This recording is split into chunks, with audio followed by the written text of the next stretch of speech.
Welcome to everyone. आमे पूर्व class रे आमर जो तद्धित अच्छी ओडिया व्याकरण विभाग ताहा आमे पढ़ी तो से तद्धितर आउ किछि अंश रही तो ताहा आमे वर्तमान पढ़िबा। वर्तमान आमे ओडिया तद्धित प्रत्यय पढ़िबा एवं से संबंध रे जानिबा। ओडिया तद्धित प्रत्यय कौन एवं तार व्यवहार किभଳି भाबरे होइथाय एवं तार उदाहरण प्रत्यय गुड़िक सब जानिबा। तो जदि आपण मानक आम क्लास गुड़िक भल लगुच तेबे ताले एपरि नुआ नुआ क्लास देखिबा पई आम चैनल टी को लाइक शेयर सब्सक्राइब करंतु। आमर एही चैनल रे दिया जाउथुवा क्लास गुड़िक राज्य सरकार द्वारा जो सब परीक्षा करा जाउछि प्रवेशिका परीक्षा ता सहित विभिन्न पाठ्यक्रम परीक्षा सब पाठ्यक्रम गुड़िक पई उपयोगी। ता सहित आपणकर जेटी आग को आसवा जाउथिबा आपणकर जो असिस्टेंट टीचर अर्थात जोटा वर्तमान जेटीएस अच्छी से सेक्शन री पदवीर ना बदलिक होइछि असिस्टेंट टीचर ता रेगुलर मोड रे आसी जाउछि। ता सहित एसएसबी टीजीटी ओएवीएस आरएसटी सब गुड़िक परीक्षा पई हमर एही क्लास टी उपयोगी। तो वर्तमान आमे जानिबा ओडिया तद्धित प्रत्ययर कौन एवं तार व्यवहार किभଳି भाबरे करा जाय थाए से संपर्क रे आमे वर्तमान पढ़िबा। ओडिया तद्धित प्रत्यय विभिन्न अर्थ रे आ प्रत्यय अच्छी अर्थ रे आ प्रत्यय धूली युक्त आ धूलिया अर्थ जोटा धूली अच्छी से लगिले हम धूलिया दाढ़ी युक्त आ दाढ़िया कुहुड़ी युक्त आ कुहुड़िया पेट युक्त आ पेटा। ठीक से हीपरी ओडिया तद्धित प्रत्ययर आ गोटे उदाहरण होची दक्षता अर्थ रे आ प्रत्यय अर्थात जार कौन दक्षता अच्छी से अर्थ रे आ प्रत्यय होता है। महुरी युक्त आ महुरिया काहाली युक्त आ काहालिया सो अर्थ रे आ प्रत्यय सो कहले निज अर्थ रे आ प्रत्यय सरु युक्त आ सरुआ नली युक्त आ नालिया टांगर युक्त आ टांगरा गोली युक्त आ गोलिया गोलिया कहले जो पानी गोलिया हो जाए ताकू गोलिया कह जाए। तुल्य अर्थ रे आ प्रत्यय तुल्य कहले से हीपरी बा तापरी। प्रजापति युक्त आ प्रजापति अर्थात प्रजापति भाया देखा। बरकोली युक्त आ बरकोलिया गेरु युक्त आ गेरुआ गध युक्त आ गधा अर्थात गध परी अर्थात तुल्य कहले तुलना होपरी। अनादर अर्थ रे आपते अनादर अर्थात आदर न करिबा। गोविंद युक्त आ गोविंद जनकर ना जदि गोविंद ताको अनादर रे डका जाए गोविंदा आ प्रत्यय लगी किंतु से जदि ताको आदर डका जाए तेबे गोविंद डका जाए नहीं तो बाबू गोविंद बोलिकी मध्य डका जाए। सेपरी जदु युक्त आ जदुआ हरि युक्त आ हरिया बसु युक्त आ बासुआ। कर्म अर्थ रे आ प्रत्यय कर्म अर्थ रे आ प्रत्यय लगी केते गुडे उदाहरण होउची बेठी युक्त आ बेठिया कोठी युक्त आ कोठिया मेली युक्त आ मेलिया। क्षुद्र अर्थ रे आ प्रत्यय थाली युक्त आ थालिया। ठीक सेपरी विभिन्न अर्थ रे आळ प्रत्यय संयोग रे केते गुडे उदाहरण होउची गंठी युक्त आळ गंठियाळ अर्थात जार माने आळ एथरे अच्छी अर्थ रे आळ प्रत्यय गंठी युक्त आळ गंठियाळ जार गंठी अच्छी ताको गंठियाळ कह जाए। ठीक से हीपरी आमर रही वृत्ति अर्थ रे गाय युक्त आळ गाइयाळ अर्थात जे गाय जगे ताको गाइयाळ कह जाए। महिष युक्त आळ महिषियाळ जे महिष जगे बा महिष रखी थाए ताको महिषियाळ कह जाए। तो सेहीपरी विभिन्न अर्थ रे आळी प्रत्यय विभिन्न अर्थ रे आळी प्रत्यय कहले समूह अर्थ रे आळी प्रत्यय अर्थात सब गुड़िक मिसेकी से अर्थ रे आळी प्रत्यय। दीप युक्त आळी अर्थात बहुत गुड़े दीप मिसी थाए जात अर्थ रे आळी प्रत्यय। चैत युक्त आळी चैताली अर्थात चैत मासरे जात बा जन्म होता है ताहाकू कौन कह जाए ताहाकू चैताली बोली कह जाए। ठीक से अभ्यास व दक्षता अर्थ रे आळी प्रत्यय खेल युक्त आळी खेलाड़ी अर्थात जे खेले व खेल जार अभ्यास ताकू खेलाड़ी कह जाए। पहरा युक्त आळी पहराड़ी जे पहरे ताकू पहराड़ी बोलिक कह जाए। चढ़ा युक्त आळी चढ़ाली जे चढ़े ताकू चढ़ाली कह जाए। धर जे जड़े गछ चढ़ी कौन कह गछ चढ़ाली। चिरा युक्त आळी चिराली। ठीक से वृत्ति व व्यवसाय अर्थ रे आरी प्रत्यय शंखा युक्त आरी शंखा बिकिवा वृत्ति जार ताकू शंखारी कह जाए। कंसा युक्त आरी कंसारी कंसा बिकिवा कंसा तैयारी करवा वृत्ति करवा जार व्यवसाय कौन कह जाए ना कंसारी कह जाए। अच्छी अर्थ रे आलिया प्रत्यय कंटा युक्त आलिया कंटाळ जो थे कंटा लगी थाए कंटाळी कह जाए। माछरे कंटा थाए कंटालिया माछ कह जाए। बुदा युक्त आलिया बुदालिया झंका युक्त आलिया कौन हम झंकालिया।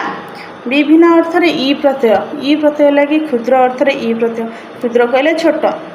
घंटा युक्त ई घंटी चक युक्त ई चकी काठ युक्त ई काठी खंड युक्त ई खंडी। ठीक से वृत्ति अर्थ ई प्रत्यय। चाकर युक्त ई चाकरी मुक्तर युक्त ई मुक्तरी डाक्तर युक्त ई डाक्तरी महाजन युक्त ई महाजनी अर्थात ये सब कौन वृत्ति अर्थ रे लगुच ई प्रत्यय ताहा से मानकर वृत्ति। सो अर्थ रे ई प्रत्यय कांगल युक्त ई कांगल जन कांगल हो जाए कांगल कह जाए। गहल युक्त ई गहली जात अर्थ रे ई प्रत्यय। चैत युक्त ई चैत अर्थात चैत मास जात ତାହାକୁ ଚଇତି କୁହାଯାଏ। ଅଛି ଅର୍ଥରେ ଇ ପ୍ରତ୍ୟୟ ଘଡ଼ଘଡ଼ ଯୁକ୍ତ ଇ ଘଡ଼ଘଡ଼ି ଅର୍ଥ ଯେଉଁଠାରେ ଘଡ଼ଘଡ଼ି ଅଛି ବା ଘଡ଼ଘଡ଼ ଶବ୍ଦ ହେଉଛି ତାହାକୁ କ'ଣ କୁହାଯାଏ? ଇ ଲାଗିକି ସେଠାରେ ଘଡ଼ଘଡ଼ି ହୋଇଥାଏ। ବିଭିନ୍ନ ଅର୍ଥରେ ଇଆ ପ୍ରତ୍ୟୟ ବୃତ୍ତି ଅର୍ଥରେ ଇଆ ପ୍ରତ୍ୟୟ ବୃତ୍ତି ଅର୍ଥରେ ଇଆ ପ୍ରତ୍ୟୟ ଲାଗି କେତେ ଗୁଡ଼ିଏ ଶବ୍ଦ ହୋଇଛି।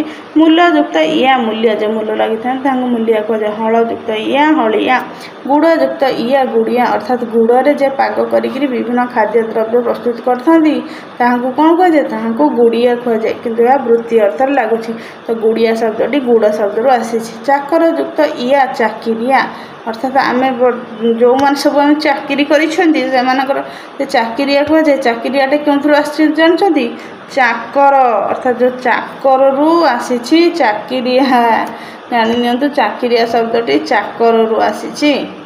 ସଂଖ୍ୟା ବା ପରିମାଣ ଅର୍ଥରେ ଇଆ ପ୍ରତ୍ୟୟ 2 ଟଙ୍କା ଯୁକ୍ତ ଇଆ 2 ଟଙ୍କିଆ 4 ସେର ଯୁକ୍ତ ଇଆ 4 ସେରିଆ 5 ହାତ ଯୁକ୍ତ ଇଆ 5 ହାତିଆ 10 କେଜି ଯୁକ୍ତ ଇଆ 10 କେଜିଆ। ଠିକ୍ ସେହିପରି ସାଦୃଶ୍ୟ ଅର୍ଥରେ ଇଆ ପ୍ରତ୍ୟୟ ସାଦୃଶ୍ୟ କହିଲେ ତାରି ମାନେ ସେହିପରି ଦେଖିବାକୁ।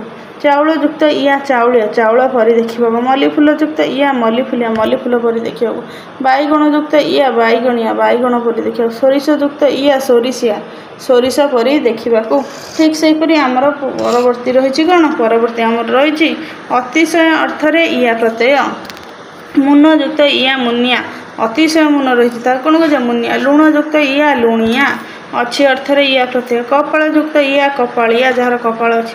ସୁହାଗ ଯୁକ୍ତ ଇଆ ସୁହାଗିଆ କପଟ ଯୁକ୍ତ ଇଆ କପଟିଆ। ଅନ୍ଧାର ଯୁକ୍ତ ଇଆ ଅନ୍ଧାରିଆ ଜାତ ବା ନିବାସ ଅର୍ଥରେ ଇଆ ପ୍ରତ୍ୟୟ। କଟକ ଯୁକ୍ତ ଇଆ କଟକିଆ ସହର ଯୁକ୍ତ ଇଆ ସହରିଆ ପାହାଡ଼ ଯୁକ୍ତ ଇଆ ପାହାଡ଼ିଆ ଖରାଦିନ ଯୁକ୍ତ ଇଆ ଖରାଦିନିଆ ଅର୍ଥାତ୍ ଯେଉଁଟା ଜାତ ବା ନିବାସ।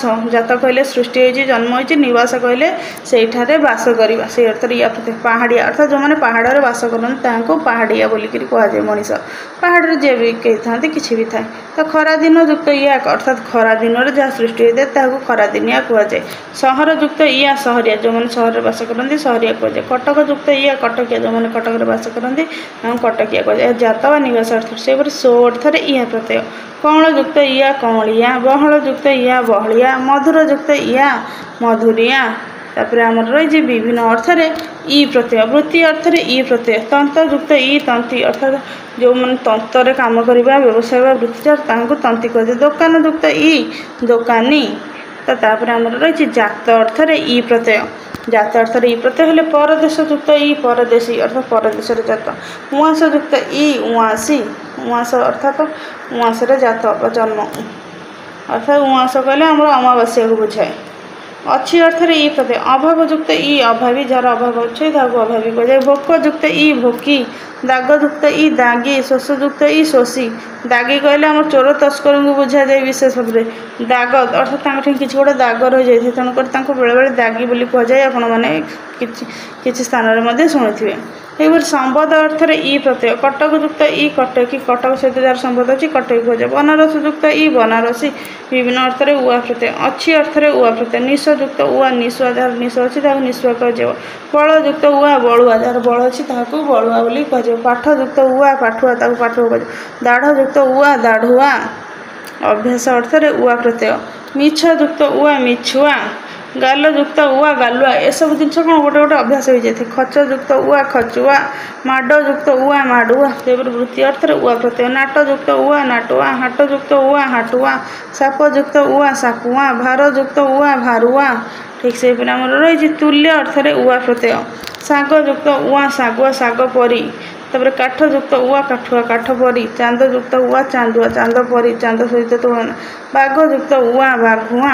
ଜାତ ଅର୍ଥରେ ଉଆ ପ୍ରତ୍ୟୟ। ଜାତ କହିଲେ ଜନ୍ମକୁ ବୁଝାଏ। ବାଣ ଯୁକ୍ତ ଉଆ ବାଣୁଆ ବାଣରୁ ଜାତ କ'ଣ ବାଣୁଆ। ଆଷାଢ଼ ଯୁକ୍ତ ଉଆ ଆଷାଢ଼ୁଆ ଆଷାଢ଼ ମାସରେ ଯାହା ଜାତ ହୋଇଥାଏ।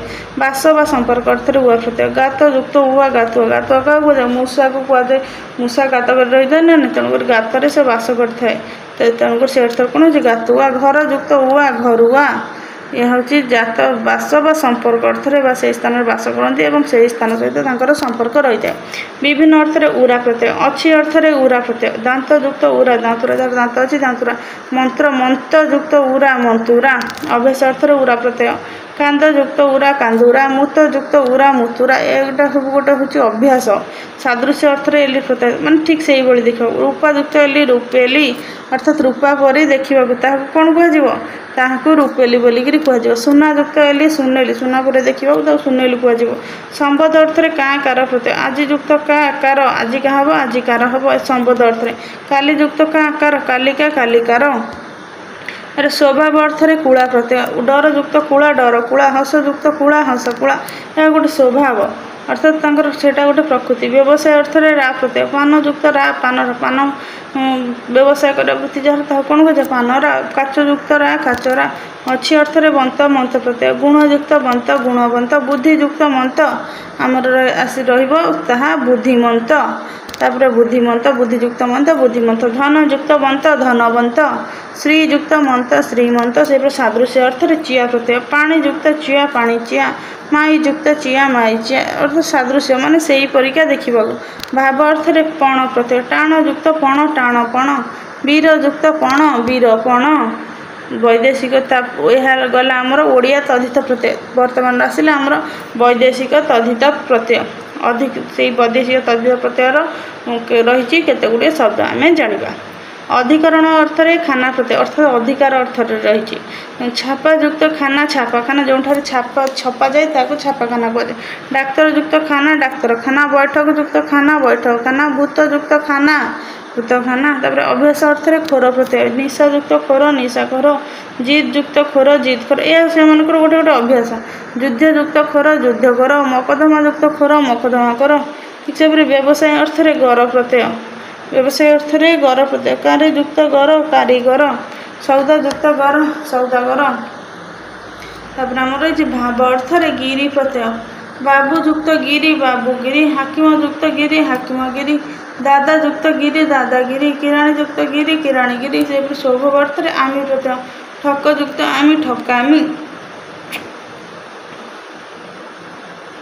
ठकिबा जार स्वभाव ठकामी बोलिकी कहुए दुष्ट युक्त आमी दुष्टामी मूर्ख युक्त आमी मूर्खामी पागल युक्त आमी पागलामी स्वभाव अर्थ में बाज प्रत्यय धपा युक्त बाज धपाबाज यह गोटे स्वभाव अर्थ में मामला युक्त बाज मामलाबाज धोका युक्त बाज धोकाबाज ब्राह्मण अधिकार वृत्ति अर्थ में बाला प्रत्यय घर युक्त बाला घर बाला गाड़ी युक्त बाला गाड़ी बाला पाला युक्त बाला पाला बाला बाजा युक्त बाला यह बाजा बाला यहाँ हूँ कौन बाला प्रत्यय अधिकार बा वृत्ति अर्थ उपर बाला प्रत्यय रही अधिकार बा वृत्ति अर्थ में बाला प्रत्यय से जमी युक्त बाला जमी बाला अधिकार अर्थ में दार प्रत्यय यह हूँ कौन वैदेशिक तद्धित प्रत्यय सब जमी युक्त दार जमीदार यह हूँ वैदेशिक गोटे तद्धित प्रत्यय दार प्रत्यय अधिकार अर्थ में अर्थात जो जमी को अधिकार करी जमीदार कहे भाग युक्त दार भागीदार जे भाग अधिकार कर भागीदार बोलिकी कह